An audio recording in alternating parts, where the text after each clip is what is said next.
You are now tuned in to the War Party Paranormal Radio Show, where we will be discussing actual audio and visual clips captured during the team's investigations.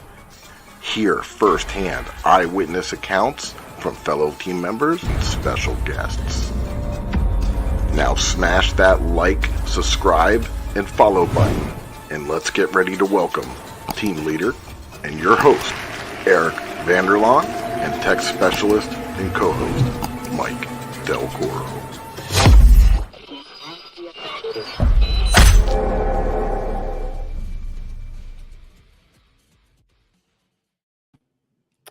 What's up, my paranormal people? Welcome to the War Party Paranormal Radio Show. I'm Eric. I'm your host of the show and also the team leader of War Party Paranormal. And Mike, I believe we're got everything back to normal. There's no costumes. There's no COVID going on, right? Well, no, that's it's over, done with. Thank goodness. Yeah, just recovering from that mess. You recovered from the dead, everybody. But no, we got a great show going on. My name is Mike. I'm a tech specialist and the case manager and investigator with War Party Paranormal. And we got a pretty awesome show for you guys tonight. We got Julia and Philip from Siracusa from the Horsefly Chronicles. They have their own show. And we're going to get them on here real soon. And we're going to talk about some of the stuff that they've been dealing with. And they're also investigators themselves. I think they kind of fell into it after they started experiencing some kind of crazy stuff at their residence there. But yeah, no, we're definitely happy to have them and talk about some of the stuff that they've been dealing with. And Scotty, our co-founder, knows them as well. Yeah, I think she investigated with them as well. So that's awesome. Yeah, definitely. And we got a little intro for them. We'll play it to set the mood. Let it roll.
Boom.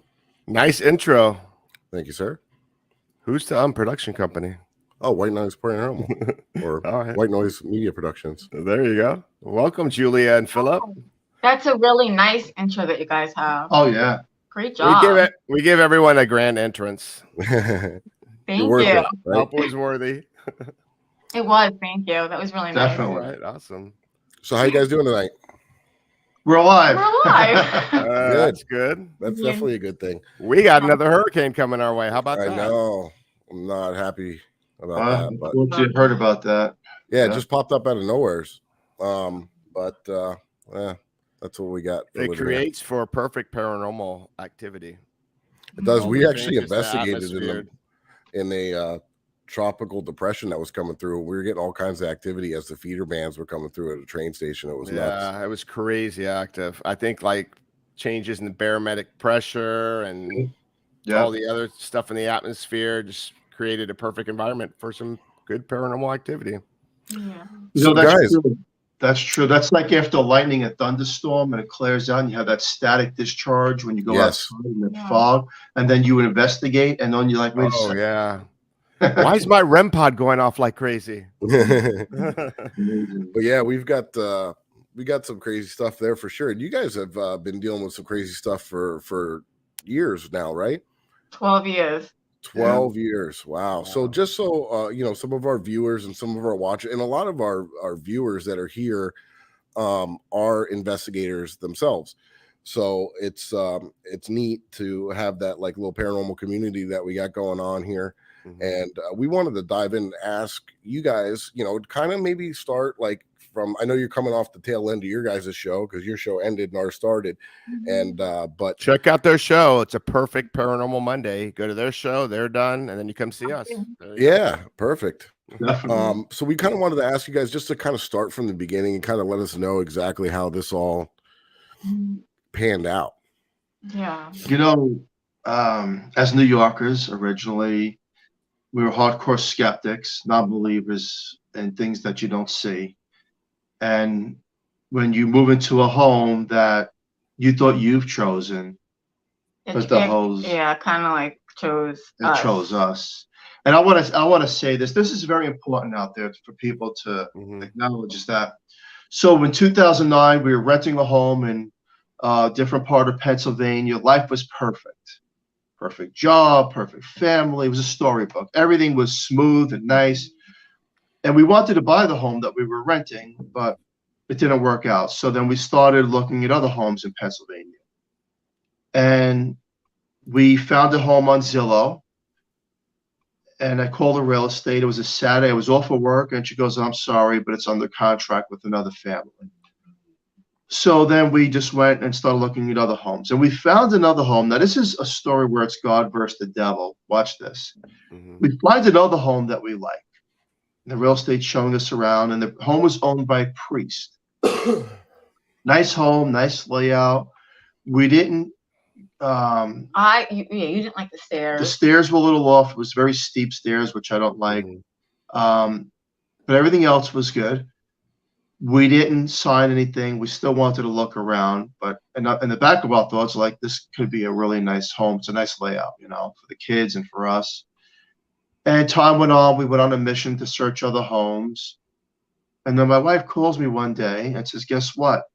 That house that was under contract on Zillow, it's out of contract. How did you find that out? I have no idea. I was just looking and it just popped up. Out of contract. Now, this is an estate neighborhood, beautiful home. And you say, well, what happened there? So then my wife made arrangements with the real estate agent, right? Yes. To come see the home. I saw it first. She saw it first. I fell in love with it. And it was actually, this house was actually smaller than the one that we were in. And I don't know, for just some reason, I was very, very drawn to this house. And yeah, it's a really nice house. But it was, now that I'm looking back, something was weird. Yeah. And the house, like we said, chose us. So in June of 2010, we moved in. Yeah. And the first 6 months, we're happy, we're excited, nice neighborhood. We had 4 little kids. I just had a baby. My wife just had a baby. First 6 months were perfect. Everything's doing great. Yeah. And then, well, little do we know. After that, negative energy started, which means that we started fighting over the most silly things. Myself and the kids and my wife. And then my son, he says, Dad, the toys are moving in the basement. I was like, come on, I'm working long hours. I don't want to hear this stuff, And slowly but surely, I believe that it was getting to learn who we were, whatever was in this home. Yeah. And I debunked it. I was like, tell my kid, maybe you're just kicking in the toys, kicking them by accident in the middle of the night. Maybe the fighting and arguing is just because there's a lot of pressure, pressure moving or this or that, stress. And he would debunk, every single little thing. I was sitting there calling the cops a lot when he was at work. He used to work in Jersey. It was a far drive. He's far away. I would call them a lot because I didn't know what was going on. She thought someone was breaking in the house. I thought someone was breaking in the house. So stuff during the day, at night, it was just like 24 hours. Yeah, he didn't get home till really, really late. The kids were very little. They were in their rooms, and I would just hear like people walking around. I mean, because I guess that's like common human nature, right? Like you hear stuff, and the first thing you're going to jump to is not going to be like, "Oh, I'm haunted." You know, like it takes a little time to start to realize what's going on. Yeah. You know, at first you're gonna, like you said, kind of like brush it off, or like maybe it's this, maybe it's that. When does it like a turning point when you guys were like, all right, there's something going on here? Well, the first turning point was my wife and I were at Perkins in New Jersey. It was December of, I think, 2012. And my wife says, "Oh no." I says, "What?" She goes, "I forgot the gas stove on." You were boiling eggs, right? And so we run out of Perkins, and we're rushing home. And I pull in the driveway, and I see smoke coming out the windows. She runs in the house, and the stove was off. The stove was off. Really? Now the stove can't turn itself off because it's not a modern stove to do something like that. Yeah, you'd have to turn the. Yeah, you have to turn it. So we open up the windows, the doors, let the smoke out, and I'm saying to myself and my wife, and how could that be possible? Something did not want the house to burn down. And then, if there was smoke and stuff, it doesn't, you know, there's it had to be on pretty recently up until, you know. And this all started happening like right when you moved in, or like how long did it take for crazy stuff to start happening like this? That was like a year later, I would say. Okay. A year or two later. But at the meantime, in the beginning, like after the first 6 months was the fighting, the negative energy. But it wasn't up until July of 2013 when all hell broke loose. So I get up 5 a.m. for work. I used to work for Cablevision. And I'm seeing this dark shadow in the kitchen and the living room. And it's the size of a cantaloupe, and it's going really fast, back and forth, up and down. I think it's the bulbs, you know. Mm-hmm. And then I'm thinking it's my eyes, like a floater or something, but I don't have floaters in my eyes. And it's going really fast, and I'm watching it now. I'm acknowledging it. Yeah.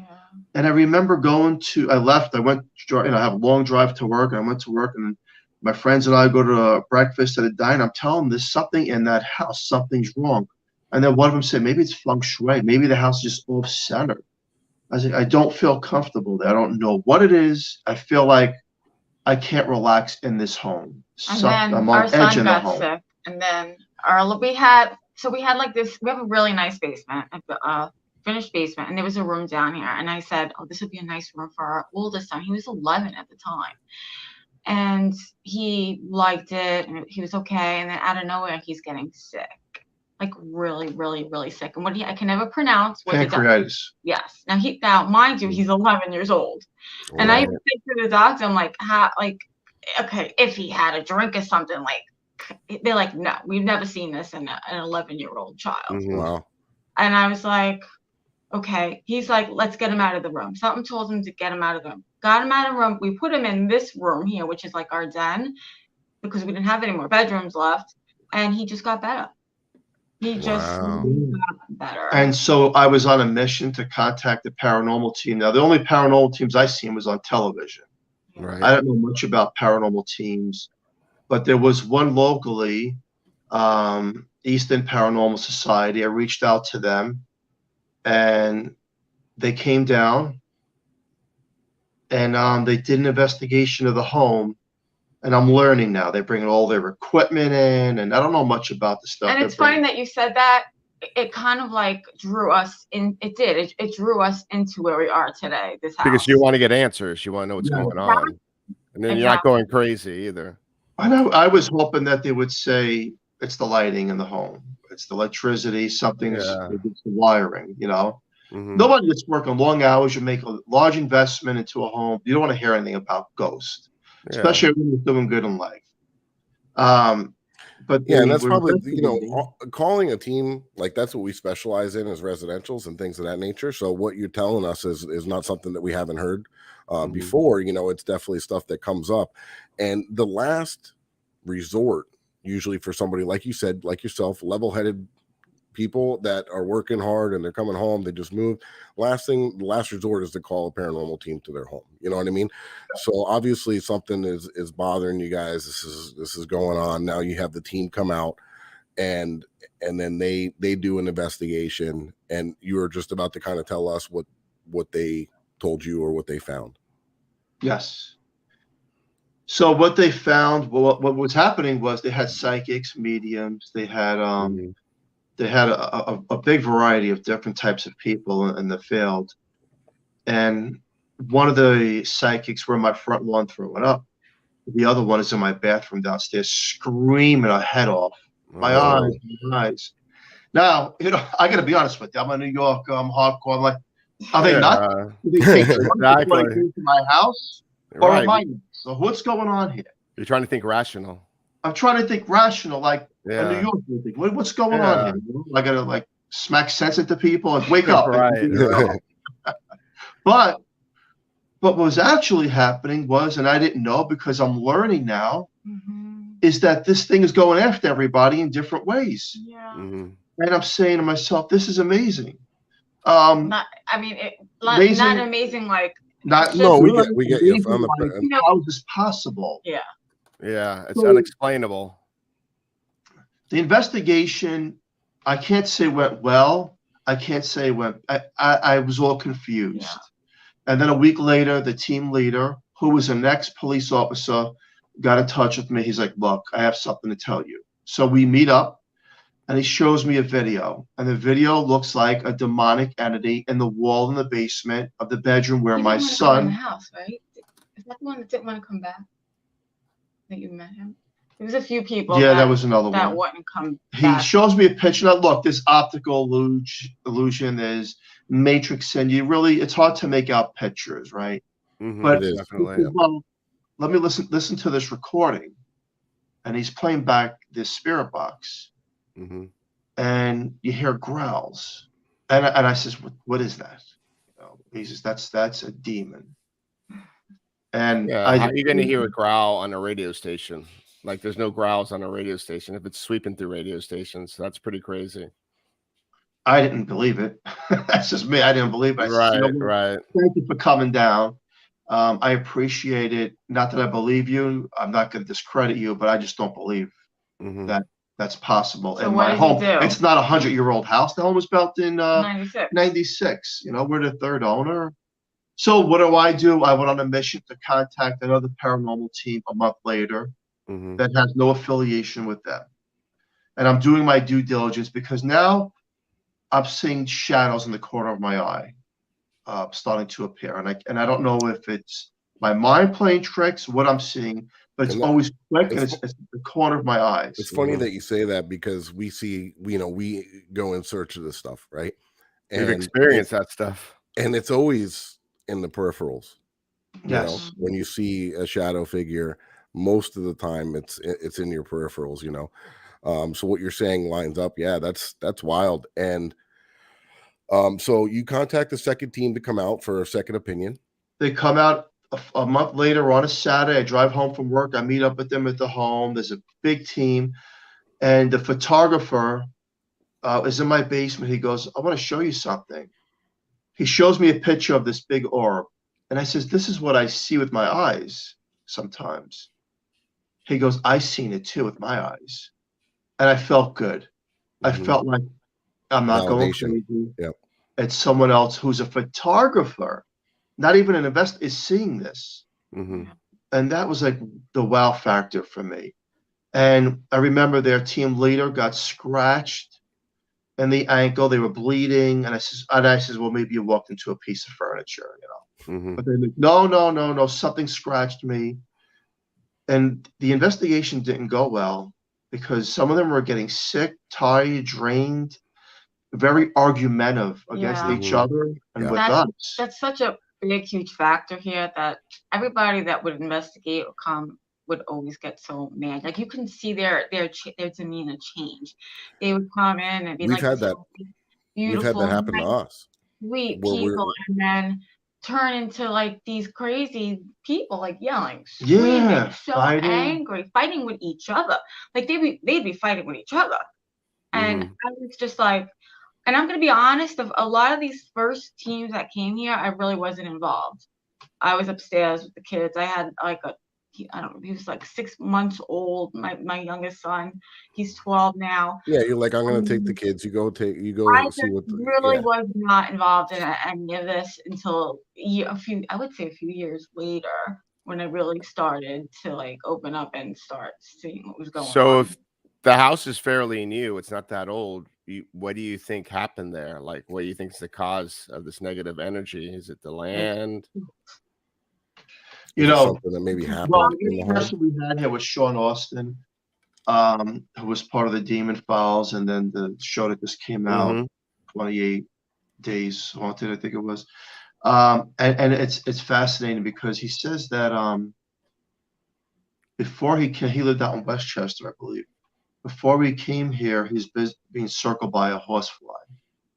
Now, ironically, throughout years, a horsefly or a black fly would appear at the most mysterious times. Winter. Now we know, look, there's a lot of flies, and there's horseflies in summer. Right. But he says, well, no, this is at the gym before I was going to come to the house. And then he came here, and as soon as he walked into the basement, he goes, oh, wow.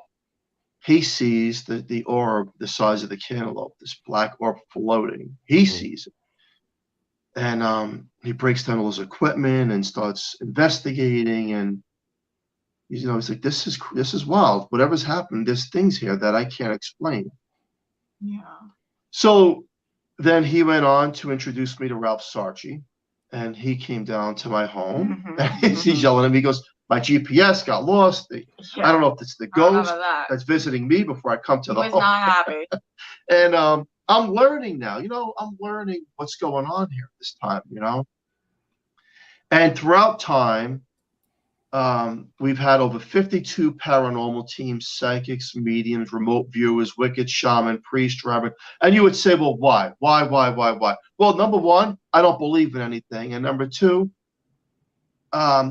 if it's really happening, I want to prove it to the world that we're living in this hellish nightmare, that these things are appearing and affecting my family, my kids. Plus, it's got to be pretty mind-blowing that if you have one team finding something and they don't know, from Adam when they're coming in, and now you have another team that's reporting similar type experiences in the similar type locations, that's pretty good validation, right?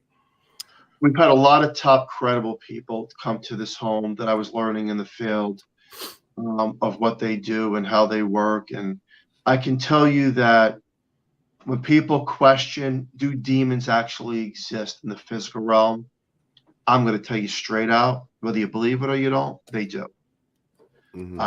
I can't explain how it all works, because sometimes a person who had human nature that was very evil that died could also be evil on that side. I've learned that as well. Right? Yeah, I say it like this, right? If you were an a-hole in life, you're probably going to be an a-hole in your afterlife, right? Yeah. And sometimes that's a something that you also have to decide, or we have to decipher too, when you're dealing with different things. Is this just a person being a jerk, that wants us out and is trying to scare us, or is this actually dark, something dark, and it's very rare that we find stuff that's actually, demonic and things like that. But when, obviously what you're describing is right there. Now, you guys never decided to say the hell with this, let's get the hell out of here? Oh yeah, we did. And guess what? You see, it's not just about seeing something that you can't explain. They can take your finances away. They could take your health away. They could take your mind of your positive thoughts away, make you null, void, depressed, like you're nothing and you belong to nothing and you shouldn't even exist. That's what they do. So when we did make plans on moving, things would break and we'd have to fix them, and the finances are going down. And ironically, I lost my job, and then we're being affected, and my health is going downhill. The kids. They go after every single thing. And you think at this point now it's all coincidence as you're learning. Oh, these are just the things of life. But meanwhile, this thing is saying, no, we're keeping you here and you're not going anywhere. And it wasn't up until I had a ministry come to the home. And one of those people who unfortunately crossed over a year ago was Bill Freeman, really nice guy. And there was a whole ministry that came to the home. on a Saturday, and they blessed the home. They gave myself and other people a deliverance because they felt like we were oppressed by this entity. The next day was Sunday, and the air felt light in the home and crisp, and my kids are playing with their toys in the living room. And I says to my wife, we won the house back. It's good. We're good. We're good. And it wasn't up until Monday night rolled around. I had to go into the basement. I have an office down there, and I see a shadow fly by, and I just said, well, it's made in my eyes. And then a toy goes off on the floor, a toy dinosaur. And I said, maybe I kicked it. And at the same exact time, the kids are screaming on the third floor that the lights are flickering. And I said, oh no, we're in trouble. They just stirred it up. So what? Yeah, it would go dormant for periods of time. It just plays hide and seek. And there's not just one thing here. But that's the thing that no one really understands. There's just so much that we're still trying to understand what's going on here. Even we got elementals. We have, it's Indian. Sounds like a portal. We have a portal. We have. There's just so much. It's not just like one thing that we could try to just, And So at one point, I called Bill Bean on the phone, and I'm explaining my situation to him, and he's saying a prayer from wherever he is, and then the pages, not a Bible on my side, but all these pages in my office start flying up in the air, like a wind came through. There's no window in there, and he's like, "This thing is just trying to scare everybody. You need to keep positive," and he was going to make plans to come down here. And then we had Melissa and Jeff Leeper came down, only to correlate that this thing can shapeshift into whatever it wants to be. Right. Have you ever reached out or contacted any previous owners? The previous owner that we bought the house from were miserable souls. Now you got to say, it's a nice neighborhood, nice home. Why would they be so miserable? I remember I was doing the walkthrough at the home when I had my inspector here, and they didn't even look at us. They were awful. And at the closing, they were miserable. And a month later, a $3,500 check that belonged to them came to the home, and I tried to reach out to them. It was part of the closing return that they were supposed to get. They were phone calls. They hated us, and we had no idea why. Like, it's as if they said, "Here's the keys, goodbye forever. We don't want nothing to do with this house." So they were affected by it too. Whether they believed in stuff or whatever, but I believe they were being affected and didn't know it. Yeah. So the first two owners lasted 7 years each, and then we're here going on. 12. June will be 13 years. 13. Oh, you're still in the house? Yeah, they're in the house right now. We're broadcasting from the homes. And it's still active? A few years, I think it was not last June, the June before that. We really were set on moving. So, like he said, so many times that people always say, "How are you still there?" Because it's easy to say than to do. Like you said, finances and this and jobs and stuff and everything that's going on. It's not the easiest thing to do and just walk out, And then somewhere. COVID came too. And that was the time we were so set on moving, and then boom, that happened. It was just like all these things just prevent us. It sounds crazy. It sounds far-fetched, but it's the truth. And then we had Chris Moon here, Denise Garcia, who traveled to various locations. They were here years ago, and he said, "This is a vortex in this basement. This thing is, they come and go, and there's multiple of them. There's multiple entities." And then one of the team leaders got affected, this big female girl, really nice, when she came here. She wanted to beat all of us up. No, she was, don't say big, like, she was like, just like the. Well, she wasn't strong girl. Like, really, there you go. She looked like she could really kill us. She's like, I'm gonna start punching people. She's so sweet and nice when she came here, and then she got so angry. Again. We've heard similar type reports that Well, we got her out of the house because we didn't want to. You got scared. Well, I don't want to get punched in the face. So how do you cope? As big as you are, these entities can take over a person and give them this super strength, and they can come in the nicest people, and all of a sudden they change into this rage of they want to fight you. Yeah. Mm-hmm. I was learning this as we're going along with all these various teams coming here. Well, it's very deceiving. It likes to deceive you. It's playing tricks. Yeah. You know, there's a spot that we investigate, and I talked to an author that wrote a couple books on the thing, and he described to me a very, very similar type thing. He has a friend to him that's a really nicest guy in the world, never seen him get angry.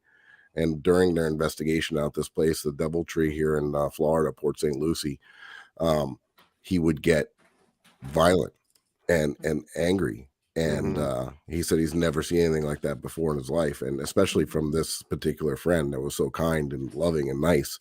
So yeah, we've run into that before and heard this very similar same stories. Now, like the first thing that intrigues me, right, is like what about when the house was built? Was there any records, anything? Yeah. So what we did find out, we did have researchers in 2017. Between the Easton and Delaware River, we live in Forks Township. The Iroquois Indians lost the battle here. There was a lot of bloodshed. A lot of the pictures that are caught from paranormal teams do look like false face masks. Mm-hmm. And there's one particular entity or man or Indian, whatever we want to label him as, he calls himself Chief. And the teams have all picked this guy up. He comes through in the recording. He is a nasty one. He's very dominant, and he controls all the other things in this house. And he commands them to watch what they say and do because he'll come after them. So is it really an Indian chief? I don't know. But a lot of the things that we're talking about correlate to this one particular entity that is able to dominate other things. Now, we've had people who were really good with the Ouija board come to the Horsefly Chronicles home years ago, and they would talk to a spirit in the home, and the spirit would identify herself as a girl named Sarah, a young, innocent girl that was murdered. And then all of a sudden, the person who was doing the Ouija board would feel like they were being stabbed in the back, like they have to stop doing the session. And then Sarah, through the board, as they were moving the planquette, would say, I have to go, the bad man's coming, the bad man's coming. And this man would chase everyone away. Now, we had Dave Spinks here in 2015 or 16. And again, on the spirit box, this thing comes through and makes threats. This man threatens all of us, as if he's watching us at the exact time, at the exact moment, at the exact location. And he's being saying, be careful, because I will come after you. In your dreams, I will come after you. I will follow people home. And I have to tell the listener that they do follow. Attachments are real. They're not fake. The Horsefly Chronicles. They are. I've taken a lot of criticism, debunk, it's fake, it's this, it's that. And I says to Well, myself, you're going to get that regardless, anywhere. I'm going to prove to the world that this is real. I'm proving it to the world that this is real. And I did just that. And that's why we had so many teams and different cultures and beliefs come to this home to investigate, validate. And the big question mark is, well, what are you dealing with? And ESPR was one of the last teams. We had a couple after that, Dan Rivera. We've had them come to the home. Have you ever had Shaman? Shaman we've had, yes. Yeah. And it's backfired. Now, Dan Rivera was a lot of help in the SPR. The young innocent girl who we thought was the young innocent girl, he says to me, Phil, I want you to ask on a recording, Sarah, who are you? So I asked on a recorder, not a spirit box, just a digital recorder. I said, Sarah, who are you? And he plays it back, and a male evil voice says, go F yourself. And I felt like we've been betrayed, lied, and deceived as a family. There was no Sarah. This thing is what it is. It's everything. And they tend to know how to, manipulate. Yeah, it's going to come off sweet. Like I'm a little girl. I'm an innocent little girl. That's helpless, Yeah, to draw you in. I think too, the thing, this Sarah, whatever, it's been with him for a while. And I think that when Phil had to really realize, this is just one entity, had to really realize that this is not what I thought. He said that there's multiple legions here. That he says, he's done a lot of cases. They go back from the Warrens, and they do a lot of cases. And when you have so many teams here, and whether teams agree with each other or they don't, but a lot of teams have all their equipment and they bring in their people with abilities. It turns out that this thing knows how to trick the minds. One thing we learned about this home, what it does, and when you come here as an investigator and you go in the basement, within 45 minutes to an hour, you feel tired and drained. You're like, I don't even want to investigate this place. And I know it's doing. It's depleting first their batteries on their equipment, and then it's depleting them. The car battery. Yeah, and it's depleting everything, using everyone's energy so that you don't even want to investigate. That's the thing. Investigators, that's what they do. They can stay up all night. They got that energy, right? You guys, that's what you do.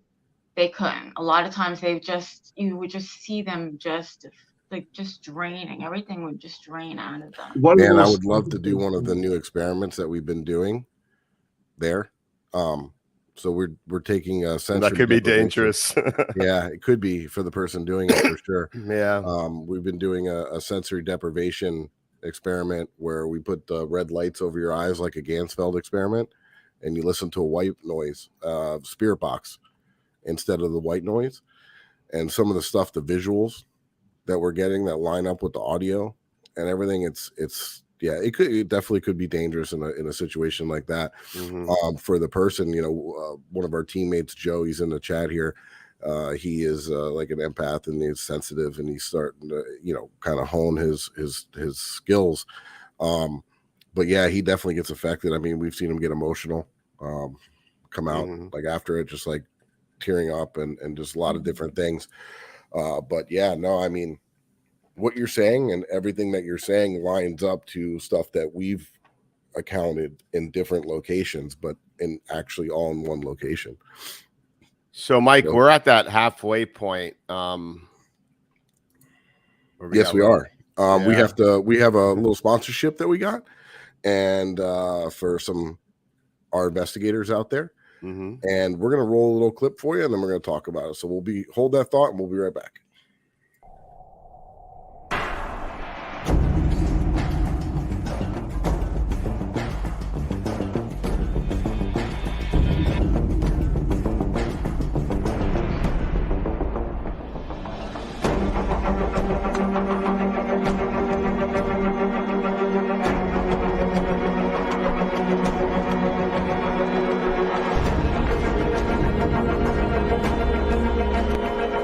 What's up, my paranormal peeps? I'm Eric Vanderlaan, and I'm the host of War Party Paranormal Radio, and also the team leader of War Party Paranormal Research.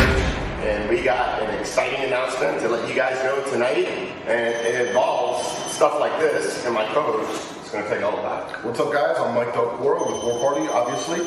We are a technical team, and we always have people ask us, where can we get equipment like this? Well, you can get it from the ghosthunterstore.com. We got a nice little sponsorship worked out with them. We're going to be doing some giveaways, so stay tuned. Very, very cool, and go check them out at theghosthunterstore.com. Peace.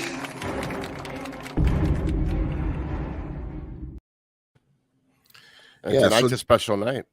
Yes, it is. We're going to announce one of our winners from October. And then tonight, if you want to enter in for a chance to win a $50 gift card to the Ghost Hunter store, if you just drop a comment into our YouTube channel here, and we're going to make it Horsefly. So if you put Horsefly in the comments there, you'll be entered in for a chance to win that gift card. Eric, did you have a winner from last month? I do have a winner, but I just want to tell everyone's a winner, because even if you didn't win the drawing, you still win by a special code that we have. Yeah, exactly. If you go ahead and when you go to the Ghost Hunter store and you go to checkout and you enter the promo code Ghost Gone Wild, which I'll put it right down there, you get a discount off your cart, your whole cart. Everybody wins.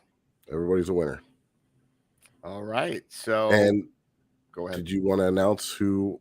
I do. All right, let's do it. All right. So our winner for this month's drawing is Carrie from Paravibes. Actually, no Carrie, even though she's the winner, but we go back from PEX. So Carrie, I don't think she's in the chat, but I think her friend Erica's here, and we'll reach out to her and let her know where she can get her The code. The code. And get her gift stuff code. at the ghost hunting store. And she's building up her equipment, so it's going to be perfect for her. So Awesome. I'm happy for her. So very cool. Fantastic. And we're going to do another one, so stay tuned. Very, very cool. All right, guys. Sorry about that. Now that we have to do what we got to do for our sponsors that we love. So kind of moving back into it now. So you guys are dealing with this. Years are going on. You're like, all right, now I know. I'm not nuts. There's some stuff going on here. It's messing with people. Now I want to prove it, and I want to show people what's going on. Well, I want to know, like, how do you cope with it? Like, do you have a coping system? Like, now you've been there for a few years. How do you deal with all this craziness? You have to play. I could tell you one thing. You have to play a psychiatrist. Mm-hmm. A lot of times with the kids. Our two older kids don't live here anymore. But when they did, it's just, you got to say, are they fighting because they're boys? And we have 4 boys. Right. 3 boys, right? Or is it something else? And you really have to learn and understand and just try to. What's natural and what's not natural. Them. I mean, I can't tell. Like, it's just. Here's what I've learned. Crazy. Is that when they used to hang out with their friends in the basement, within an hour or two, we would hear brawling. I mean, fist fighting. I would go down and break up fist fights. Between our 2 sons, not even their friends, just the 2 of them. And then we had this big psychic from Florida at the time, April. I forgot her last name. April Broussette. She's a friend of ours. She's New Jersey. She was here. Oh, okay. No, not April Broussette. I don't know. Is that the last name? April Roan? Yes. Okay, yes. I know who she is. Yep. So what she said made sense to me. She said that because she slept here a couple nights, and she says sometimes the energy's fine, but other times, and this is on YouTube, by the way, we have these videos, and other times it changes the energy into this pure evilness that it feels like it's going to rip you apart. And it uses one person always as a conduit to fight and start problems with everybody else. It's a very It'll pick a person. Yeah. If it's a team, it'll pick one team member. If it's my family, it'll pick one family member. If it's a friend or cousin or relative, it'll always pick one person. It's always preying on people, and preferably the weaker one, right? Yeah. Yes. And then it makes them retaliate against everybody else and cause negative energy, fighting, arguing. And that's when the shadows appear. After that friction is building up in the air. Because it's a mind-manipulating haunting. Yeah. It's a very different kind of. I mean, it's very different. Have you guys looked ever into the fact that it could possibly be an attachment to an item? I don't. Because I mean, like the house. I think it's the house because in 2009 it all happens in the basement, right? That's where the strongest activity is. Yeah, the basement. Oh, the basement. There's a room down there that people have named the portal. I mean, right? Anybody watching this show right now that's in your chat that has abilities? Let's see who. Okay. Oh, yeah, quite a few. We've had on many guests. Yeah, we have a few. You do? Because what I can do is, can I turn that screen around? Oh, I don't know. Joe can actually do a little remote viewing. I could take you in the basement. Let's go. Oh, that'll be interesting. I could walk this in the basement. How do I turn this camera around? Okay. Let's do it. While you're doing that, we have to do a little compliant thing because this show is going to go off air on the KGRA Digital Broadcasting Network. So I'm going to just say this real quick. So for our folks on the KGRA network, If you want to continue watching us, you can watch us on the War Party Paranormal YouTube page. Those of you who want to let you know that KGRA has other great shows, paranormal, cryptids, UFOs, everything. How'd I do? Did I do good? That was awesome. Thank you, sir. All right. Sorry, just a little compliant thing. We got to do that every night. So everybody's fired up about checking out the basement. Yeah. Joe, if you're watching, I want you to kind of be here in the chat and let us know if there's anything that you're picking up. You want to bring him on? If he's up for it, yeah. Joe, you hear that? Joe, if you're here, text us if you want us to send you the link. I'm just going to advise that beware and be careful what you're watching. Yeah. I will take you into the room that's dead bolted if you want on this live show. And anybody with abilities can be affected or pick up things. So, and if you have equipment on your side that you want to turn on as this is about to happen, you can do that. Now, I just have to find out, how do I turn this camera around? Anybody want to help me here? There should be a button where you can... Oh, this is with Yard Stream. It doesn't have where you can flip it. You gotta just turn your camera and like. So I just have to turn the camera. You just gotta eyeball it. All right. So you ready? Yeah. All right. Let's see if Joe messes me. Yeah. Field If you trip, have guys. any equipment over there that you want to. Oh my God, you're gonna take them right through the house. You can cover the camera if you don't want anybody to see it. Mike, you sending Joe the link? I hope Let there's me see. This is Okay. So right now, guys, like Phil said, though, it is possible that things can be transmitted and picked up through video and audio signals. If you don't feel comfortable doing this, any of our guests, now's the time to log off. If you're comfortable with it and you want to check it out, stick around and see what we see. all right. So I'm going to turn the camera around. You're not going to see me, and we're going to start walking down the basement. I will explain a couple things where they were picked up by various paranormal teams. Okay. Yes, please. Now, if you need me to adjust the camera at all when I'm doing this, just let me know. Sure.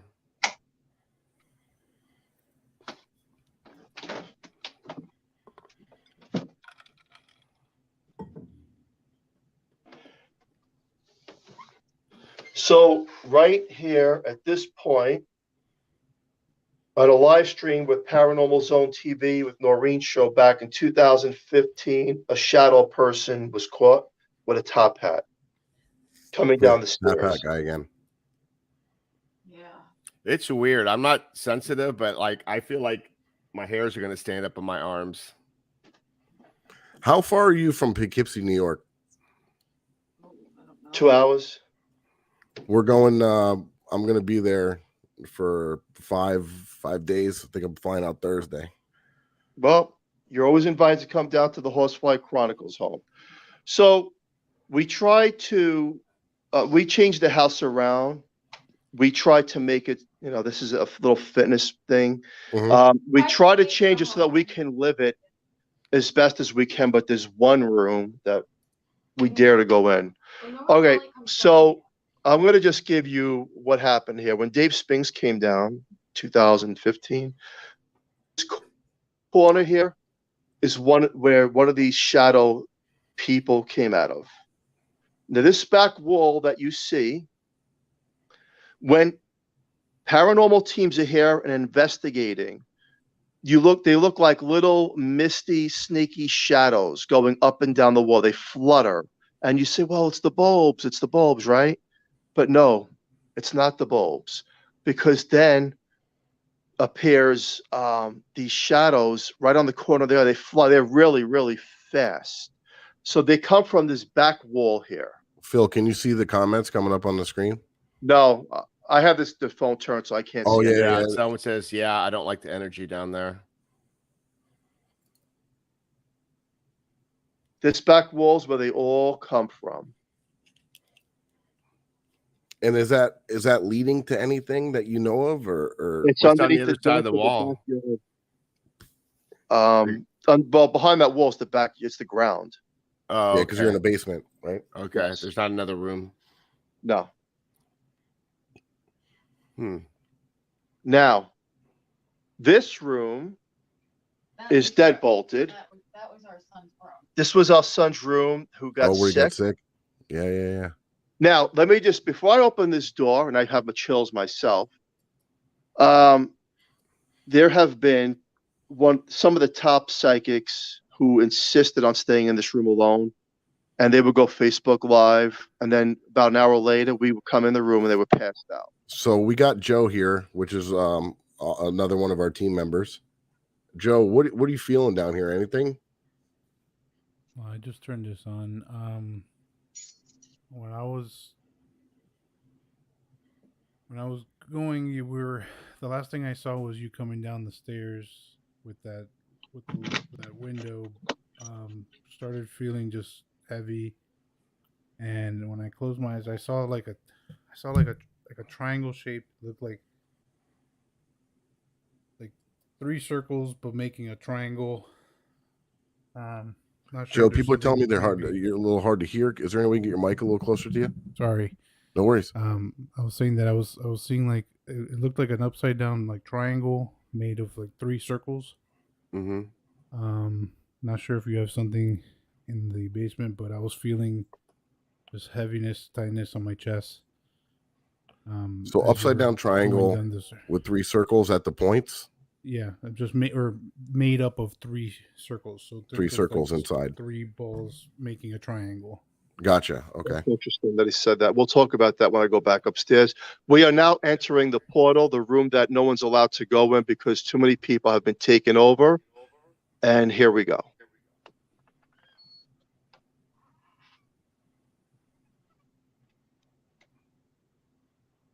Why is that chair turning the other way? Joe, look at this. The chair's turned. This is the room that was my son's bedroom in 2010 when we first purchased the home.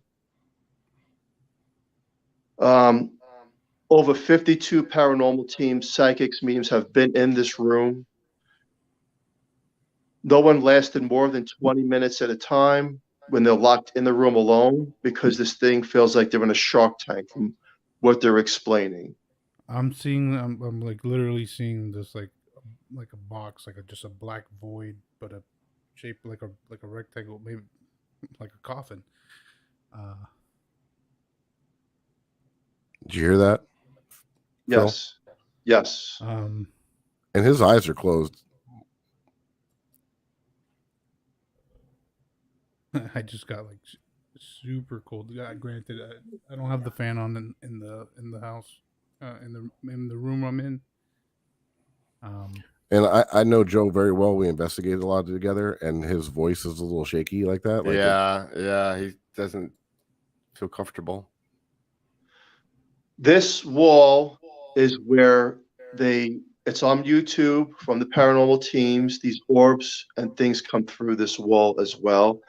Behind this wall would be the ground, but underneath the garage.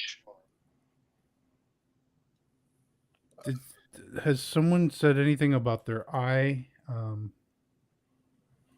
like pain above the eye? Yes. Okay. Yes.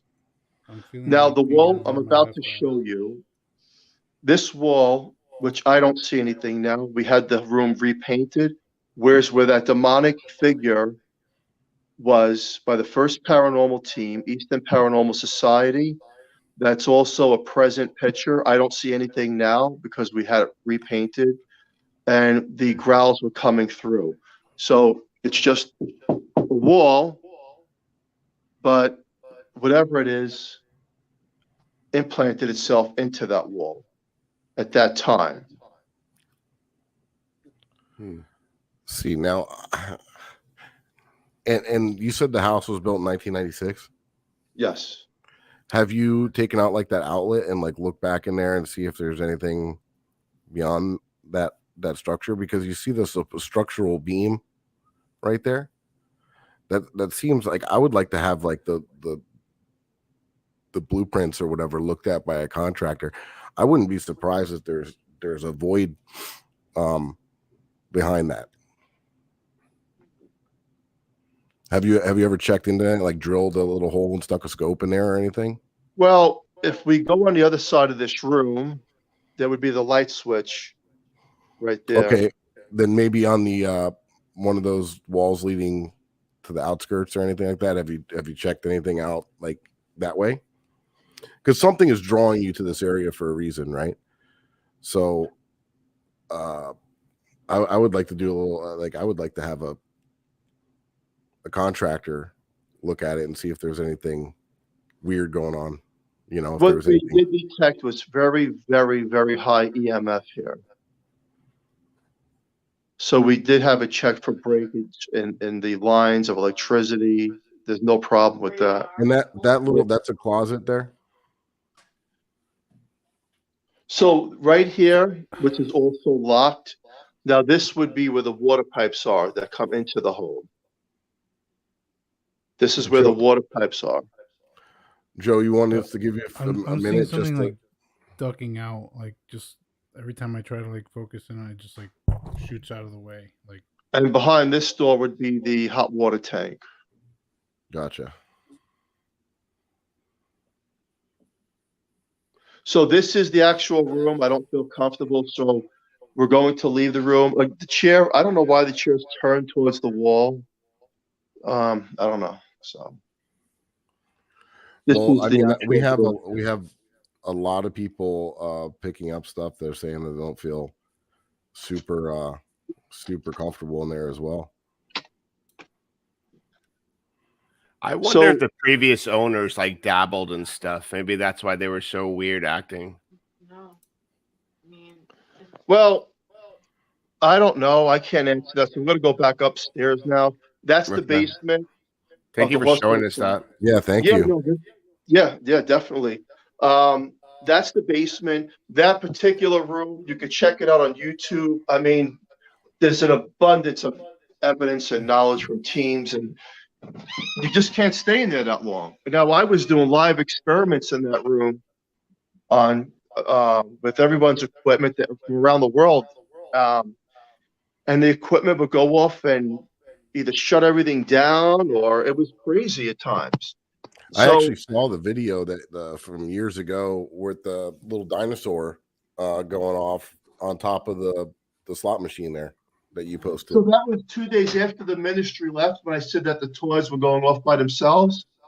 That's when all hell broke loose, and this thing went after everybody. Now we've had various pictures, and again, pictures can be.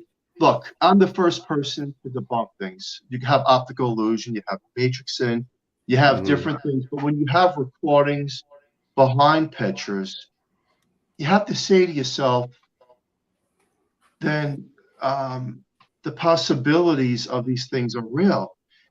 And, we had dinner with a ghost here with John Cushman. They travel the world, they set up a nice dinner, and we had a lot of people. The Marines and the military here, they were intrigued by this home, and they set up a 5-star dinner. It's gorgeous, really good food. They cook at the actual home, and one of the girlfriends didn't believe. She's like, "There's nothing in this home. We wasted our money." And then all of a sudden, now they had about 3 tables set up. There's about 20 of us sitting down there in the basement, and all of a sudden, all the liquids in the glasses, but not the table or the glass. But the liquids were shaking.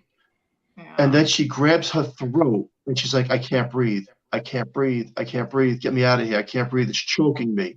We get her out to the front yard, and the military people go in the front, and he says to me, "I can fight wars. I can fight anybody, but I can't fight what I can't see. We're leaving." And they all left. What I do notice is that this thing goes after the throat.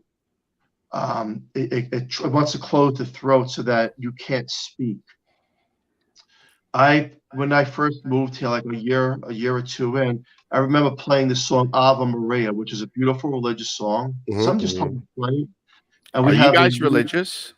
No, well, I'm not. I went to Catholic school, but I'm not a person who. Do you have faith? I have faith in God, yes. But I don't believe in everything that I'm taught as well, because when you have experiences that religion does not believe, then, look, I'm a hands-on person. Seeing is believing. I have faith, but religion doesn't really believe in a lot of the stuff that we experience. Have you ever just tried to do like constant cleansing, like just make it a daily thing? Yeah, you can't do that. You can't. It backfires. And what I mean by backfires is you'll feel sick, drained, you'll feel suicidal, you'll go crazy upstairs. So what I did is Go ahead, Joe. I'm sorry? I was going to say that, yeah, that definitely, because after a while, it's going to try to fight back and going to make you try to hurt yourself if you try to keep doing that, you know, giving that pushback. But you guys don't have fear of it anymore, right? You just know how to cope with it. Fear You're is not pretty used to it. It's not fear. You know what it is? We know our boundaries. Our boundaries. Right. Yeah. You know when to push and not push. Don't provoke. Yeah. Don't. There's certain things you just don't do. And don't try to. I mean, it sounds crazy, but we just don't try to remove it anymore. No, we've given up on that. We've been through way too much to keep that. It comes after you in different ways. It'll make the kids come after you. It'll make you. It just does things that you can't explain. You go out to your car don't start. Things break. Car accidents. It goes after the heart. It goes after the mind. Not just with us, with other teams too. It goes after you, no matter where you live. And it's something that can be anything. So we've learned not to push the waters with this thing and be careful and tread lightly. And that's what I teach people today, is that some things I believe, maybe they just can't be removed. Maybe they're just part of the land. Yeah, like tell the people here in the chat and people who are going to listen, like this is no joke. This isn't something that you just want to like have fun and have an experience in, you know, because you never know what could happen to you. You said there's multiple demonic spirits going through there. Who says one can't attach to you and go home with you? Right. And Can I ask you, in the basement area? I know when you were walking out away from that room, do you have like a big screen TV in there in that area, like a projector or big screen type of deal? Yes. Okay. Do you feel the heat like above you if you're sitting watching? Like I was feeling like if something was just like swirling over my head. Well, there was a TV in the portal. We don't use that TV. My son put it down there. It's just a spare TV. We don't use that one. We have another one down there. But over the head, something spiraling. Yes, the answer is yes to that. There's an energy that Chris Moon had picked up that it does spiral around in certain areas like a vortex. Really, that's the same place that they picked up the portal. Yes. And Philip, you said you were going to get back to the vision that Joe saw with the triangle and the two circles balls and the triangle. So what you saw is a picture I have of 3 orbs in a triangle. And it was caught years ago. And I can't explain it. I'm gonna try to send you that picture. Yeah, what does that mean? I have no idea. He just saw it. I want to find out and called it out. Do some research. Like I said, Joe is. Mike, I'm going to send you that picture through Messenger, and you can send it to him. Yeah, please. When we're done with the show. If I sent that picture now through my iPad, can you put it up on the screen? I can. Yeah. So let's talk up until I get that picture over to you, because my stuff is a little slow. Okay. So we did have National Ghost Hunting Day here with Brian Cano, and he walked out 2017. And he's a nice guy, very scientific. And I remember he came into the basement. I was like, "What do you think is in this room? That one particular room that we call the portal?" He says, "You are the big portal. That's what this thing is." So then National Ghost Hunting Day, we were the command center in 2017. You can look it up. They did a press release on this whole. So right before everyone's about to go live around all the states, we go into the portal and everything shuts down. All the internet shuts down. It started from here and then all around. It didn't go out. It's like 20, 30 minutes. It shut everything down. And here's the bottom line too, is I've been on your show and we kind of just talked about me. And this was like super interesting to have you here to talk about the experiences and what's going on over there. And you don't sound like a BSer, neither one of you guys. And to report these different things and to have people come up with stuff and to have Joe kind of mention something that relates to what's going on. This is just a mind-blowing episode right here. Yeah, this is mind-blowing things that are going on. Well, I'm going to send you. So, and you could put these pictures up right now so the viewer can see. If you send it to me, I can put it up. All right. So I'm going to do that now. And National Ghost Hunting Day, and it's on live feed. Look, all this stuff is on YouTube. So he's going live in front of my house on the Saturday afternoon, I think it was. And then his car alarm goes off by itself, and he goes, "These things are starting already." But the crazy thing is that the night before, I think he was supposed to stay over, right? He ended up leaving, and he disappeared on us. He just left. He just left, and he was like, "Oh, I'm gonna go see friends," and it was just so weird because that's probably not like him. I mean, it's the first time we met him, but it's not like him. I doubt it. And he was just like, "I'm leaving," and then he came back in the morning, and he was fine, but he really wouldn't say much about what happened to him to make him want to leave. So I'm trying to pull that picture up here real quick. Yeah, I'm sending you a few different pictures. Okay. And I'll explain why don't we run some promos while he's sending the pictures, Mike? I'm trying to download them, buddy. No, I'm saying the promos. Yeah, go for it. All right. So Joe's on, by the way, Joe, hate to change subject, but you do have an episode coming out on your podcast, right? Negative. Oh, yes. I am gonna be taking a step back from the show. Got a lot going on with work at the moment, and it's been very difficult to I totally understand. Work late and sit down and write and research and record, produce. Yeah, you put a lot of work into that. But don't give that up because I'm not. I did a hell of a job. I will be back once things smooth over a little bit. But for the time being, I'm going to just take a step back and, the podcasts unfortunately don't pay the bills, so I gotta do it for my family, and it is okay. The pictures are sent over, so whenever you want to pull them up. Yeah, I'm still here. I'm just working behind the scenes. Okay, so we have another team member, Franny, Supernatural Eye. She's debuting season 2, episode 1 tomorrow night, by the way. For all of you, and you need to go to Supernatural Eye on YouTube and subscribe, like, set your reminder, and it's coming on tomorrow night at 9 p.m. and I got a little trailer to show, and here we go. Coming up on season 2 of Supernatural Eye.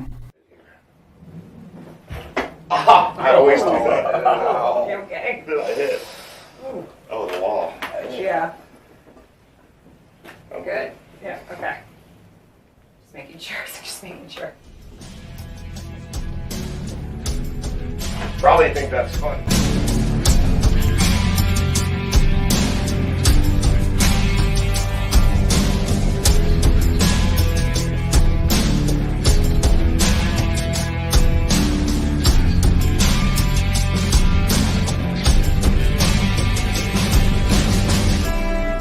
Inside my shadow, I can hear you. Am I near you?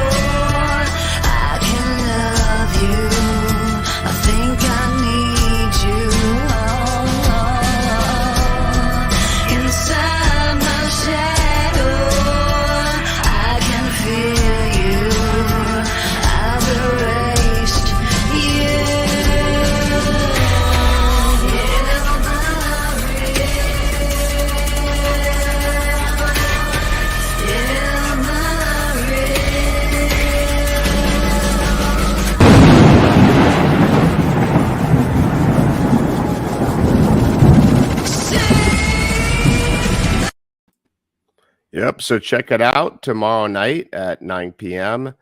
This season is dedicated to War Party Paranormal, as it was her first year joining the team.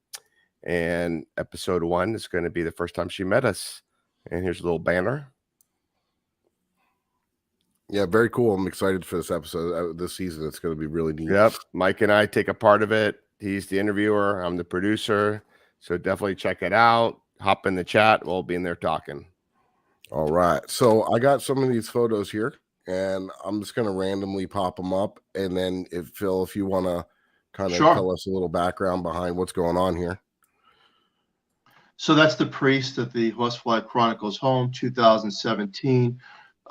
We wanted everything removed. He blessed every room. Nothing happened. Not a blink of a bulb, not a shadow, absolutely nothing. And he says that there's nothing here. Bless you and your family. He spent about an hour and a half here, going through the entire home. Only up until a few hours later, the shadows would appear. This is a picture that was caught on Paranormal Zone TV on a live stream.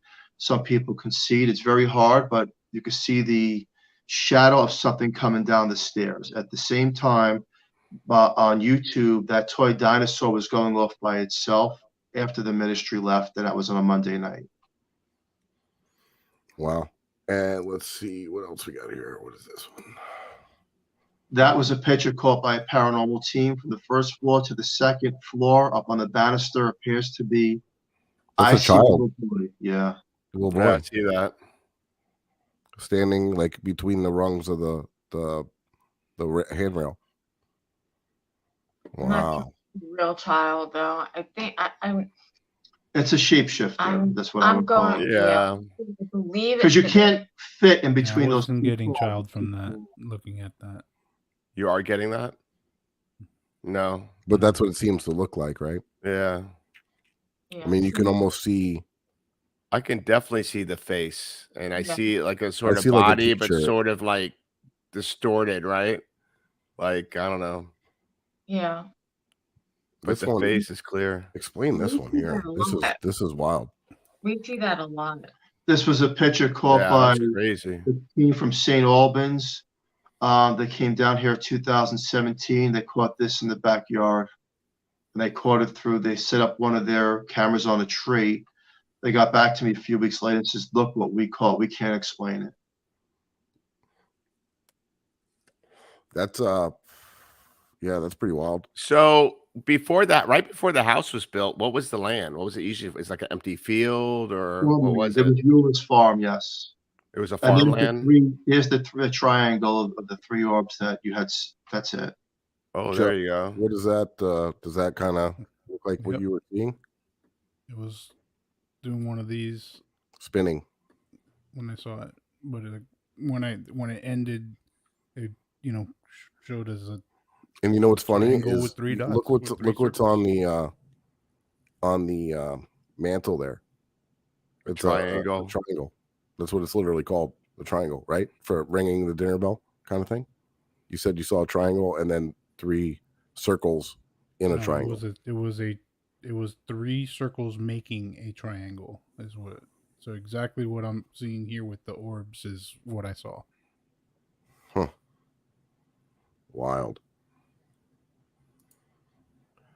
I gotta get there. And the one with the child, Scotty, our co-founder, she's been doing this for like a million years. She says that child, like right there between the trying to find it again, the railing. She says it's just something demonic trying to present itself as a child, being deceiving. And that's what Joe says as well. That's what he kind of feels from it. He said he didn't pick up happy vibes from that. That's what I said. We have a lot of like we said earlier, things can portray themselves to look innocent, to draw you in. Well, that's what demons do. Yep. They're gonna look like they need help. They're gonna look all cute and sweet and everything. They deceive you. And for a long time, that's what we thought we were really seeing. Because they can be very convincing, right? So until we really understood that it's not what we think. Yeah. So now you can't believe anything that you see that's going on there. That's for sure. And I really want to talk about the animals too. We can't. We Yeah, can't. pets. Well, we've had pets, and they just don't. They can't live. They can't be comfortable there. Now, here's a question: what do you say to the kids, like when they're young and they come over to you and they're like, because that's always a very touchy subject, right? You don't want to scare them, you don't want to spook them, but you know. My 12-year-old slept with us up until I would say maybe a year ago. Yeah, he wouldn't sleep in his own room. He was slapped in the face by something. Yeah. Back how many years ago was that? He was probably like around 7. He was young, 5 or 7. He got slapped in the face in the room. And I feel like a lot of paranormal investigators have had experiences like that when they were children, and that's kind of why they do what they do. Not all, but most, I would say. Yeah. And so, like, do you disclose like to them like not everything the way it should be? No, because that could leave a bad imprint on a child. Now they're older; they do know what's going on, but you try to downplay it as you're just seeing things that maybe don't exist. So, what's your goal? Is your goal to like eventually move out of the house when you can? We want to. It boxes you in. Yeah. And let me look. Zach Bagans will buy it. We have Melissa Lipa, Bill being a talk. Had Dave Schrader on his show, showing him these. Look, it boxes you in. It boxes. It knows how not to make you leave. We could say, "Oh, I'm going to leave," and go. They'll like sabotage your closing. Like they'll do something to the people that are closing it at the time. They want you there. Yes, because they're feeding off of us. Mm-hmm. And they don't want it to go abandoned or be docile, for a while. They need the energy. They want the energy to feed off of is what they want. They want to. They need energy to stay strong. We had the house for sale many a times. People will come in and just say, "That's not for me." That's the truth. You can't make this stuff up. And you know what? And I like when people say, "Oh, I'll tell you what, it's fake. I don't believe it." If you're a seasoned paranormal investigator that's intelligent, come on down. I said to 50. We say. Are you, Philip? How far are you from Philadelphia? No, we're like 3 hours from Philadelphia. Yeah, we're between New Jersey and Pennsylvania. We're like 5 minutes from New Jersey. We got to plan a trip up there. We're going to go to the Gettysburg Bash. Easton, PA. Oh, so Gettysburg, we're what, 2.5 hours from Gettysburg. We're in Easton, PA. Okay, we would love to come up and visit you guys. Definitely. And check it out. Absolutely. Maybe do a live broadcast if you're comfortable with that. Let people see for themselves. Let me. Joe, go ahead. Sorry. I was gonna ask. The picture from the backyard. Let me pull it up. When I first saw it, like the first impression I got was like a gas mask. Mm-hmm. Like if somebody's wearing like a gas mask. Yeah. Is what I got. It's hard for me to tell how big that is from contrast. What's below it? What's the lighter? It's like a box or something. Like right just directly below it. I don't know. They had the cameras tied to a tree. Okay, there's like a little square there on the bottom. It almost it couldn't be an owl, could it? The glow from the light. There's something on top of.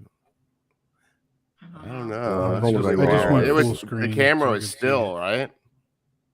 Yeah, I mean, no one really knows. I think they used one of those deer finder cameras that they tied to the tree. Oh, okay, trail cam. Yeah. Interesting. That's St. Albans. That team was here doing this. So if it was a trail cam and that was the whole place would have been illuminated though. Yeah, the IR light would have triggered. Yeah, it would have illuminated with the IR light. So that is definitely odd. Yeah, it does look. Now that I'm looking at it even more, I can see where it's like almost like an arm, and it almost looks like a frowny face. How high is that off the ground? I don't know. Okay. I wasn't setting up the equipment, so I honestly don't know. Interesting. Now, I put this picture for a reason. So that's Winter Lake. Now, see, I wanted to try something different.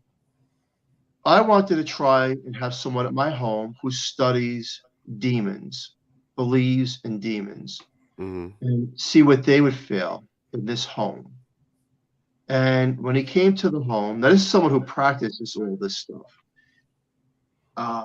He felt like he was in that room, the portal, that locked room, and then he started sweating, getting really mad. He says, "Get me the hell out of here."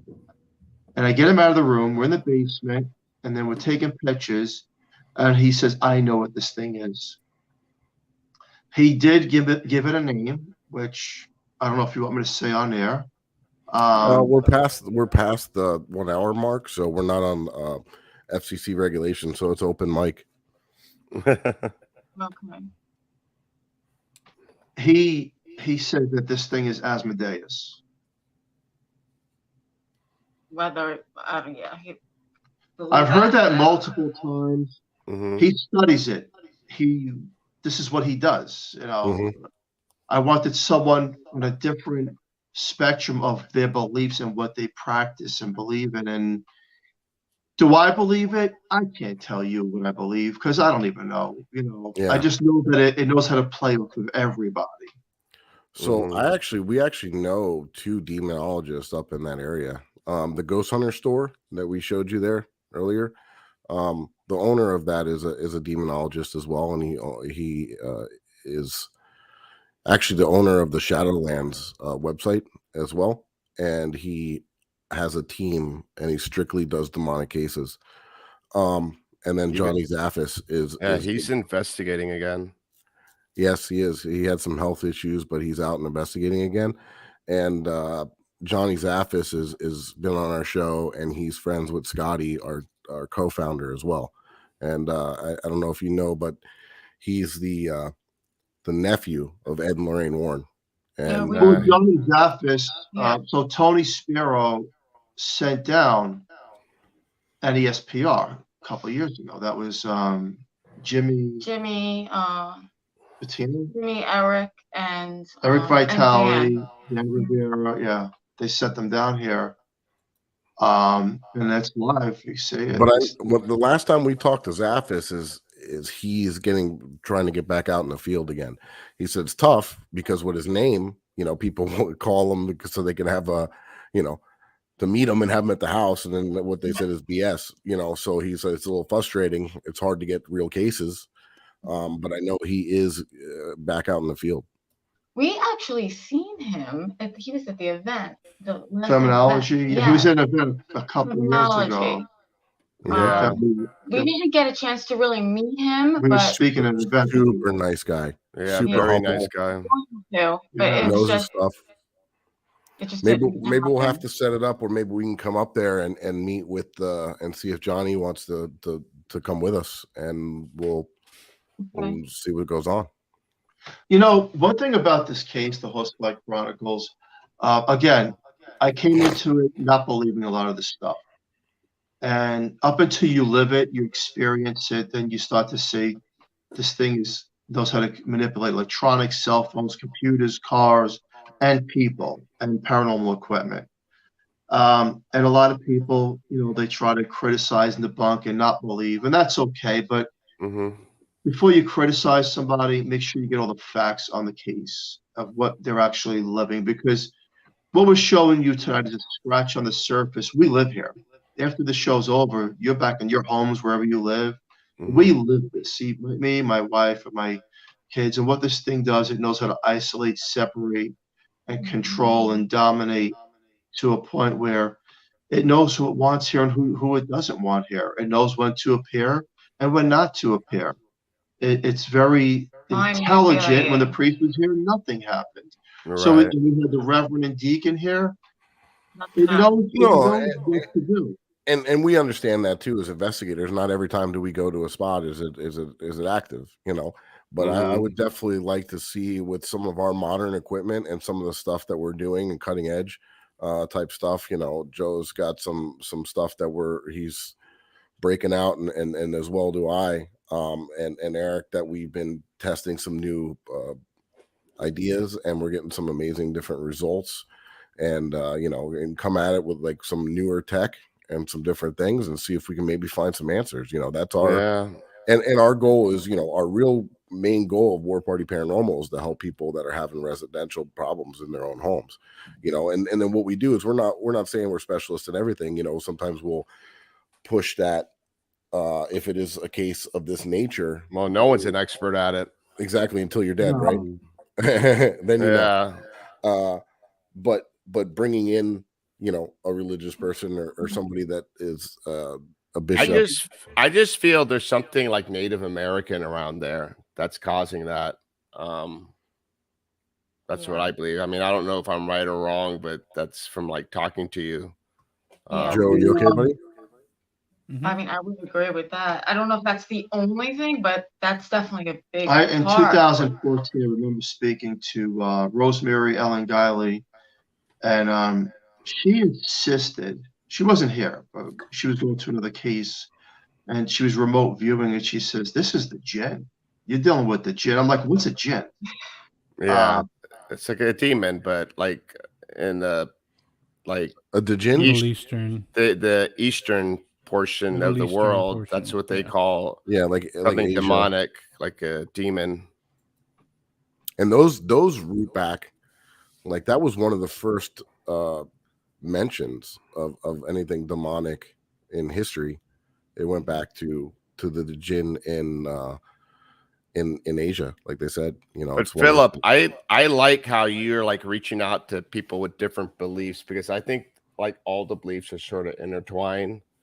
And it's just, I think it's just good to, like, if you're searching for answers, like, to do that. I mean, you shouldn't be like closed-minded. So I like how you do that. Yeah, exactly. And like, you bring in somebody that's religious, a shaman, different things like that. That is, I think, the proper way to handle it. And I think you guys are doing everything properly. It changes its footprint according to beliefs and thoughts of people. Sometimes it's the horsefly, sometimes it's the black fly, sometimes it's the shadow. I remember Dan Rivera telling me that it changes the footprint, so you'll never get an identification of who this thing really is, because it can be anything it wants to. Yeah. We had True Ghost Stories here. That should be coming out soon. They do an episode here about a year ago, and this was frightening because part of the team was in my garage and the other part's the backyard, and the other team is in the basement, and there's something talking on the walkie-talkie as a team member.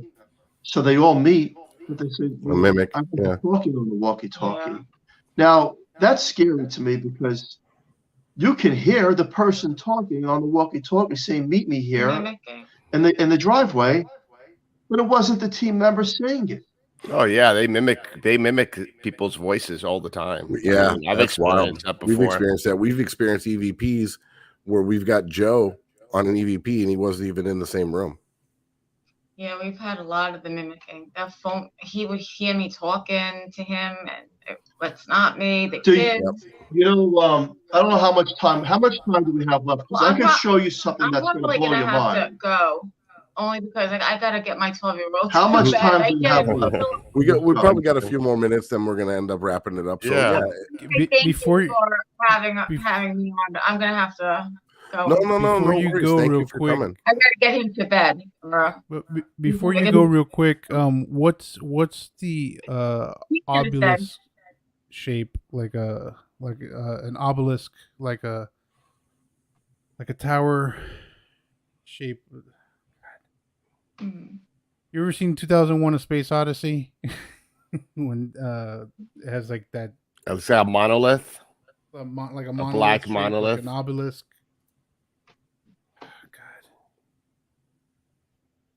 God. I can't pick that up. Joe, why? What are you seeing, buddy? He's seeing something.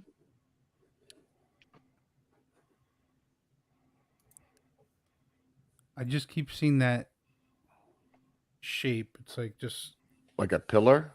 Like a pillar. Yeah, like an obelisk, like the monument. Like the national monument, like but black. Kind of like that.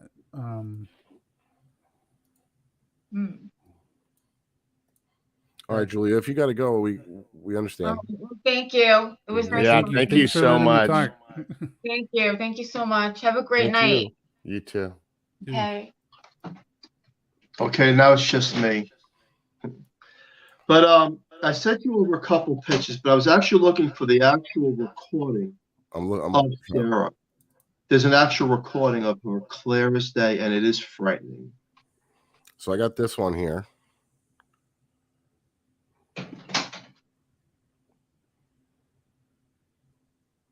Okay, so that picture was caught in the basement.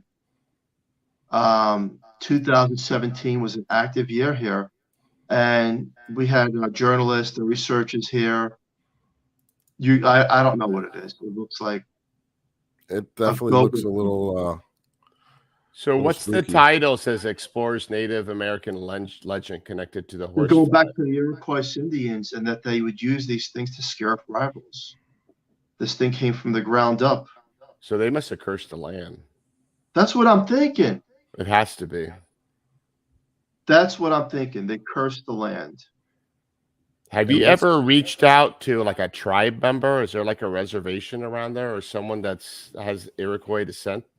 You know, that's a great question. I don't know anybody personally, but that would make a lot of sense to me. If you know anybody, yeah, I'd love to do some research for you and find out. I think that would be a great idea, especially that chief keeps coming up. That's what it sounds like. It's gotta be. It's like he wants to control everything. You know, that's this one. Talking about sacred Native American lands in South Florida, there's an area where we get a lot of haunted locations, and we've even done residentials in the same area, and it's all within an area where there's ancient archaeological sites, ancient burial. There's a park mounds that we go settlements. The Seminoles and going back to the Tequesta Indians that date back. And I think it all correlates to the paranormal activity, all within this radius of stuff. Yeah. I'm sorry, Mike, go ahead. No. I was going to say, if anybody's, seen anything related to Native American type stuff, it's down here in Florida. So, actually, yeah, this is wild here. I just got those other two pictures you sent me here. I don't know, but with that first picture, as soon as I saw it, I felt like I got hit in the gut. Which one? This one? No, the other picture with the article. That one. As soon as I saw that pop up, I just felt like I just popped in the gut. Let me see if I can get these other ones up here. Here is another one.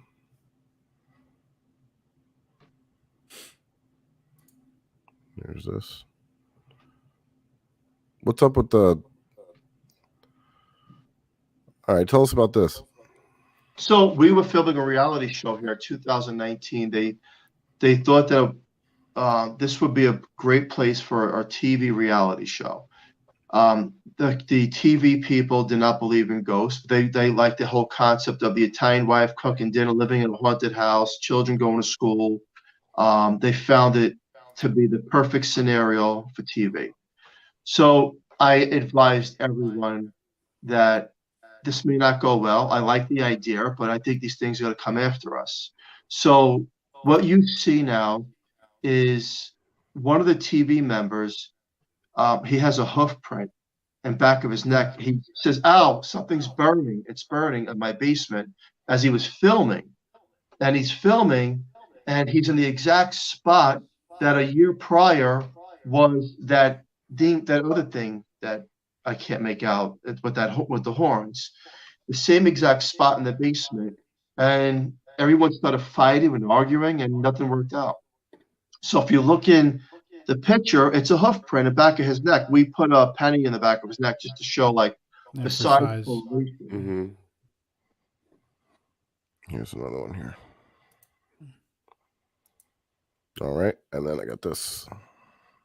We took a picture. There was to be a mirror in the portal, and that black figure came through. Jeez. And it's so rare, you know, to get photographic anomalies, and to capture this many, you know, it's. And this looks like a clown face. I don't know what that is. A team caught that. They sent it to me. They can't explain it. Joe, do you know what that is?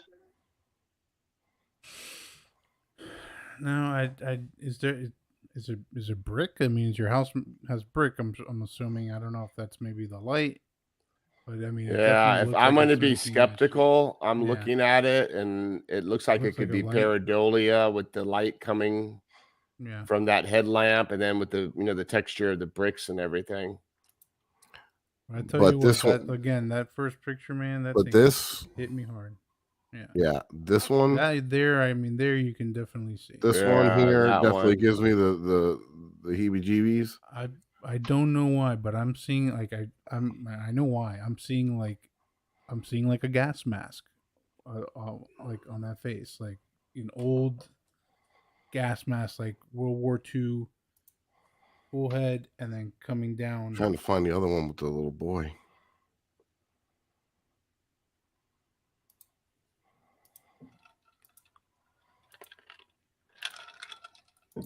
The one with the little boy, it's not as good as the Amityville one, but it sort of like reminds It me does. of, It gives me. that's the it first gives thing I me thought of. Amityville vibes, right?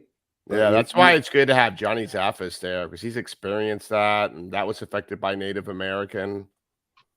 Yeah, I think we need to get Johnny over there. If anybody's going to come to any kind of conclusions of exactly what's going on, I think it's going to be him. Mm-hmm. You said, I'm all down. If, you know, and like I said, if you want to come here, seasoned paranormal investigators, I'm up for it. It's just there's things here that we cannot explain. I did send you a couple more, I believe. all right, I'm looking at those now.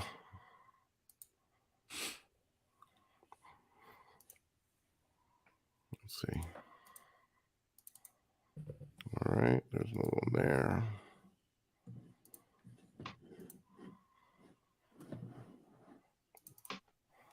All right, let's see. Got this. Little mist action. That was the second paranormal team ever to step foot in the house. The black, you can see the black shadow and the two orbs coming down it's the bottom of the stairs. It's Yeah. the three orbs again. You see the two on Three. the top and the one on the bottom, like next to the white, towards the bottom of the floor. See that? See, Joe? I like to call them light anomalies because, you know, you call them orbs. Well, that's and what people- orbs are.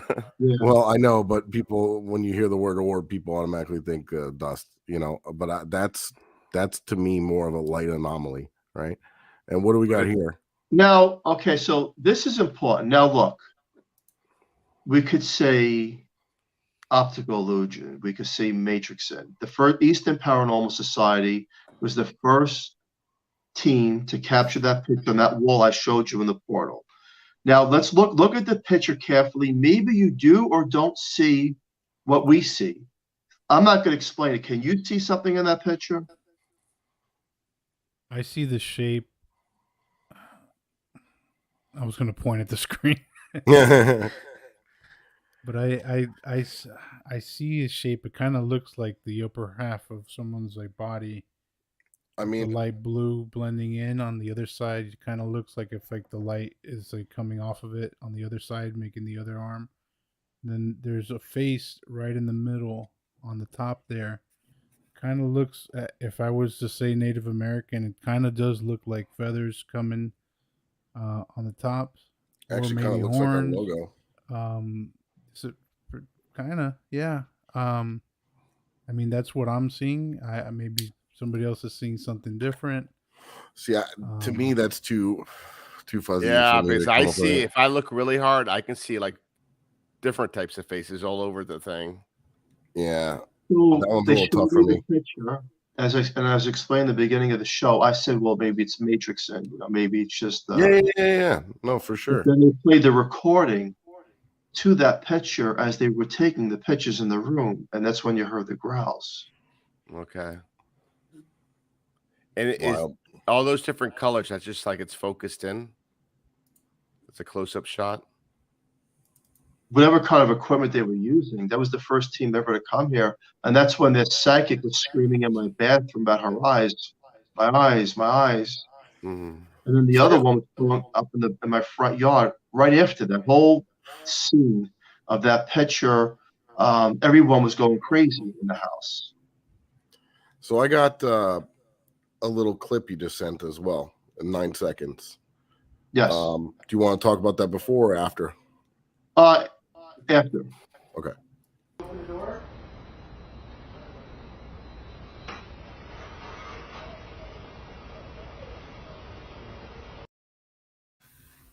What? Can you play that one more time?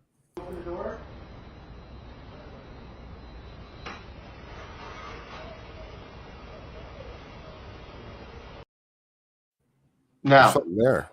let me explain something to There's you. something by the doorknob. Let me explain this to you.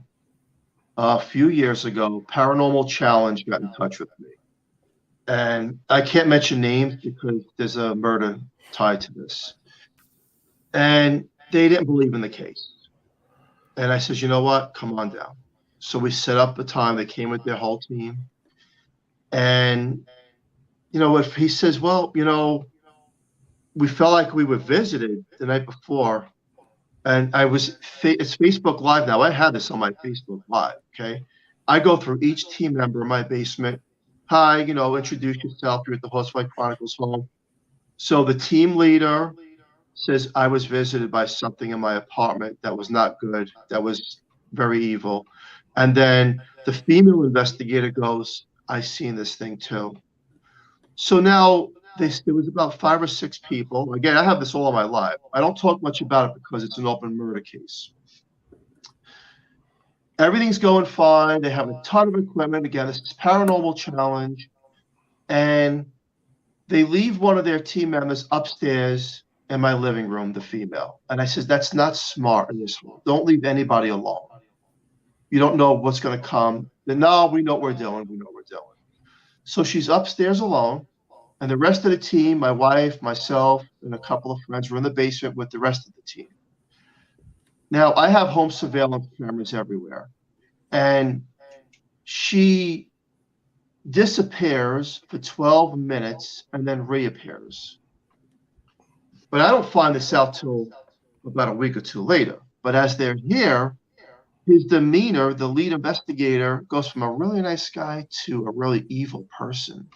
And he's commanding all his team members, you do this, and he's fighting with everybody, Mm-hmm. So she's trying to contact Sarah, the ghost of the home that we think is a young, innocent girl. A month goes by, they leave, they do their thing. I haven't heard from Paranormal Challenge. I get in touch with the guy. I was like, I have to tell you something. I was going through home surveillance and your female investigator disappears. Now, I know there's glitches in cameras, but the fact that she reappears and is talking to a doll, communicating with Sarah, and he says, well, I don't want to talk about her. And I says, what happened? He goes, I don't want to talk. And he hangs up the phone on me. A week later, I find out in the newspapers that she was murdered. And then I find out that it was an accident from him. So I reached out to him. And what the story is, and again, I cannot mention names, he says, look, something was in that house. I wasn't in my control of myself. I got into an argument with her, and something happened. Now, I feel bad and horrible, and we could say coincidences and all that. But where is the line drawn on what this thing can do in a short period of time when you challenge it because you don't believe it, because you debunked it in the basement and you criticized it? is it possible that it made you the culprit and the victim of a murder? Interesting. Wow. And I say that because remember I said it always goes after one person, and it uses the one person as a conduit to go after everybody else. This case, that's what it does. It will affect one person. Now, again, that could be a coincidence. It could be. Right. Joe, doesn't that sound awfully familiar to you? What Keith told us about the DoubleTree and everything that happened? That's exactly where my mind went. To the almost to the T. They've had numerous paranormal teams fall apart investigating this tree, and that's kind of what it sounds almost identical. Does Philip know about the DoubleTree? I don't what think happened so. there? It was a serial killer, Florida's first serial killer. Did some unspeakable things. Some young girls repeatedly Pretty much tortured them. Yeah, at this tree. It's a 150-year-old oak tree, and it's still in the park, and it has a lot of lore and legend around it.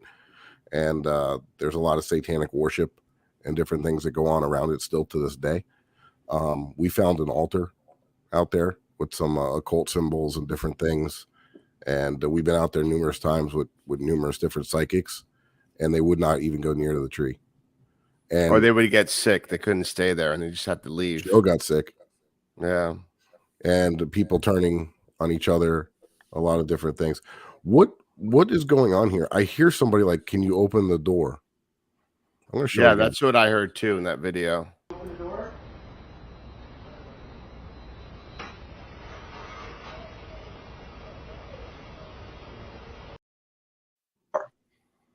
And that's right before chaos started.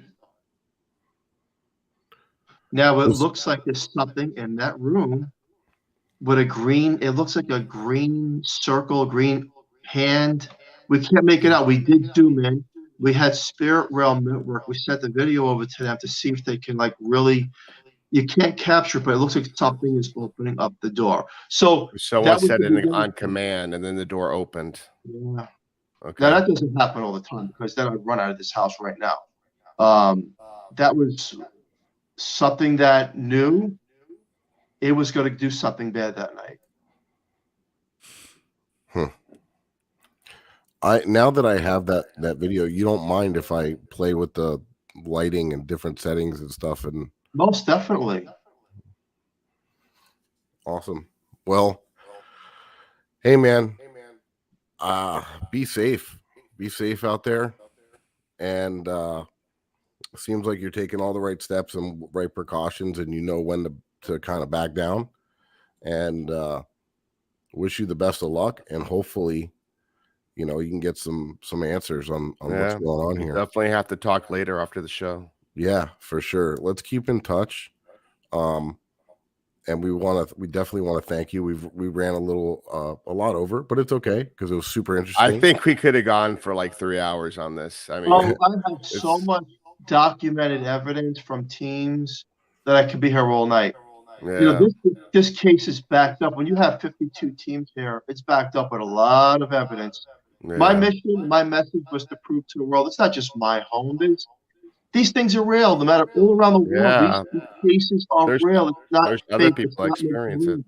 Yeah, it's real. real. Definitely real. Yeah. We try to tell people though, it's not every haunting is demonic. No, there is it is out there. Without darkness, there is no light. So, but we try to stay grounded. It's very rare, but it does. It is out there, and you got to be this careful seems with like it you too. have an actual. From Check out the I can't say TV for sure until Hunting the Haunted with Eric Knapp. They were here back in 2015. You'll see the spotlight in the garage that's not plugged in goes on, and it can't go on because it's a spotlight. What's the name of the program? Hunting the Haunted. Okay. Eric Where can I find that? It's on YouTube. Okay. And you can't make this stuff up. And it blows your mind. It's like, how are these things possible? There's science, but science cannot explain some of these things that are happening. Yeah. very interesting, my man. And like I said, be safe. We're gonna wrap it up. But Well, thank you so much for having me. no, And Yeah, anyone thank you who's for coming listening, on. this is the Horsefly Chronicles home. If you are a seasoned paranormal investigator and you wish to investigate this case, again, myself and my family do live here. Politely and professionally, you can always message me on Facebook and we can set up arrangements. Okay. As long as you don't provoke and try anything that we disagree with, because we know what happens to us when you do leave or how it could follow. Yeah. Well, you know how we operate. It's all out of respect. We never try to provoke. Very professional. In fact, we're going to try to help you the best way we can. Maybe try to find something maybe someone else couldn't find. Maybe try to give you some enlightenment. So yeah, we're going to be there if we come by to definitely try to help you the best we can. Awesome. Well, thank you so much, everyone. I appreciate it. All right, Philip. Thank you so much. Oh, and Philip, tell people where they can find you. And you have a new book coming out as well, right? So the book is being written. It's called The Family Cabin, and it's how this whole thing started. It goes from day one, and there's a lot of stuff that we just can't explain that will be in the book that I sent you. In fact, Mike, we sent you testimonials from those. A lot of the I don't know if you got a chance to listen to them. I did. I listened to a few of them. I was trying to figure out a way to incorporate them into the show, but yeah, it's kind of hard. But we've had a lot. I can do it is I can link to some of them in the description. Mm-hmm. I could probably do that. I can put some stuff in the description so if people are interested, they can easily find it, listen to it that way. There's a lot of testimonials. That's just some of them. It goes on, but those are just the clips that were put out there in a couple of trailers. I tell people, don't believe me. Don't take my word for anything. You don't know me. You want to come down here. You're a seasoned investigator. You see for yourself. You go on YouTube, type in the Horsefly Chronicles, or even Google it. You'll see who's been here, what they've done, what they've documented. It's real. It's a case that is still not explained. And sometimes we live on pins and needles, but we know how to be careful because it can go after your health. Mm-hmm. It can go after your finances. It can go after people you love and care about. They don't even have to live in this state. And we've learned that the hard way. Yeah. So thank you so much for having me on. I do appreciate it. And we'll definitely talk soon. Thank you. Thanks, Thank you very much. Have a great night. Good night, everybody. Take care. Thank you for all the listeners and watchers. And we'll be back again next Monday night. Oh, and don't forget War Party Paranormal YouTube. Tell all your friends about us. Subscribe, like, comment. The more subscribers we can get, we're going to get better it helps great us. guests and entertainment like you're getting now. Thank you, guys. And on that note, sleep tight.